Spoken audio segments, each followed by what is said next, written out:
pack frame that had a CB radio, a motorcycle battery, and an antenna mounted to it. Gunny also gave Susan a code book with frequencies that would be monitored on the CP 24/7. They varied by time of day and by day of week.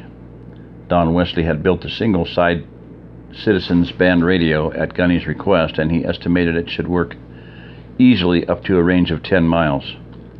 Gunny quickly showed them how to operate the radio, how to read the code book, and told them to call only if they needed help. Susan shouldered the pack radio, and the team made their way to the pipeline easement. They spotted two groups. One was a family of 3 and the other was a group of 11. The second group was moderately armed, but they didn't appear to be looking for trouble. Mark's team had no trouble avoiding contact with these groups, as they were making way more noise than they should have. They also found a few more campsites along the way. Mark was most concerned about stumbling into the camp of a group traveling by night and resting during the day. That's how Mark would have traveled, if he had to. He made sure everyone kept an eye out for such a camp. Traveling stealthily, it took them until late afternoon to make it to where the evidence pointed that most people were entering the pipeline. It was where the easement went under the San Anderson Loop, the other outer loop around the city of San Antonio. Mark estimated they were 9 miles from Silver Hills and at least 15 miles from San Antonio proper.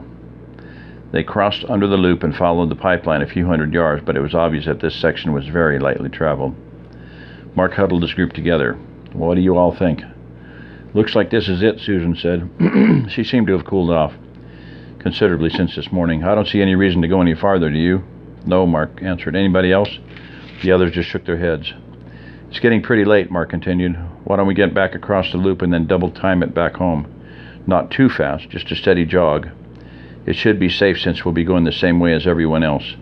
Susan, how about your team taking the point and we'll bring up the rear?" "Sounds good," she smiled. "I can take the radio if you'd like." "It's okay, it's not very heavy. I hardly notice it's there." "Well, the offer stands if you change your mind," Mark said. They were making good time. Susan set a pace good for everyone, and even Jess was keeping up. The running and other exercises she'd been doing with Mark were making a big difference. It even helped her lose a little more weight, and she was getting stronger, too. The other day she had playfully hit Mark on the arm, and it had left a bruise, but Mark didn't mind. He'd made her feel guilty about it, and she felt the need to make it up to him. They were 2/3 of the way home when Mark heard a woman scream from where Susan, Jess, and Olga were. They were next to the trees on one side of the easement, about 25 yards in front of him. He knew it wasn't Jess. The voice was too high for Olga, and he didn't think that Susan would scream so girl-like. He dropped down to one knee and saw Letty and Chris do the same. Susan's team looked like they didn't know what was going on or what to do about it. It's okay, we're not going to hurt you," Susan shouted. She had one hand up in front of her like a traffic cop trying to stop the cars at a busy intersection. Suddenly, a man burst from the opposite side of the easement with a rifle on his shoulder. He was walking forward in a crouched position, and he and the rifle were sweeping back and forth looking for targets, and Mark was instantly alarmed. "Freeze, mister," he called out in his best command voice. The man instantly swung the rifle toward Mark's voice. "Just relax," Mark continued, now had his hand up like Susan's. "We don't want to hurt anyone. Just lower your rifle and everything will be okay." The man looked confused. He lowered his rifle so it was no longer pointing at Mark and his team, but he still had it on his shoulder where it could be used in an instant.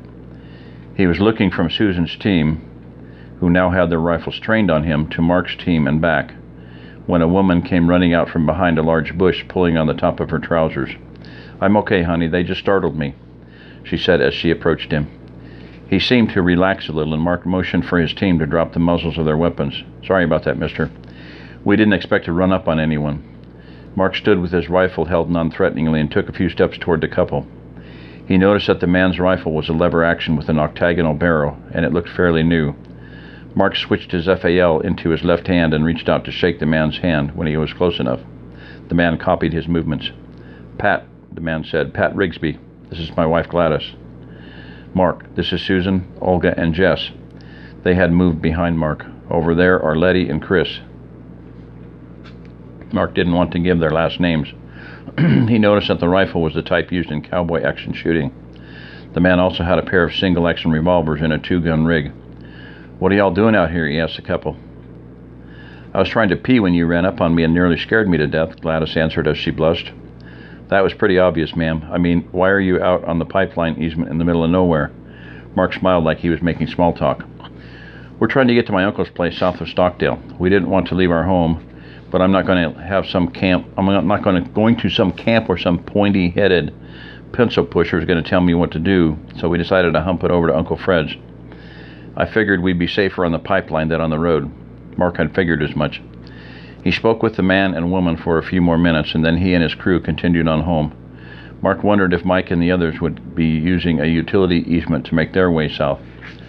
Mike had said they weren't going to use the roads any more than they had to. Mark pondered if he could find a map with the easements marked on it. When they got back to the subdivision, dinner and the meeting were over. Gunny, Jim, Chaparro, and Ted debriefed them. When Susan told about scaring the crap out of the lady squatting down behind the bush, everyone got a good laugh. When they caught their breath, Gunny warned the scouts that it could have gone badly for them and said they should be more careful in the future.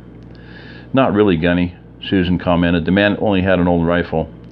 If he would have shot at us, we'd have chewed him up with our ARs. Maybe not, Mark corrected her. He explained about the rifle and revolvers and told her that the man seemed very skilled and had, based on the way he moved with the rifle. Plus, Jim added, those cowboy action shooters can fire really quick when they get good, and they're not shooting little .22 caliber bullets. Those cowboy rifles can make some big holes. Susan seemed to dismiss what the men told her. Mark wasn't happy about it, but he let it slide. Gunny was right. It was stupid for them to move that fast, even if they had been through the area a couple hours before. If someone had set up a trap, they would have fallen right into it.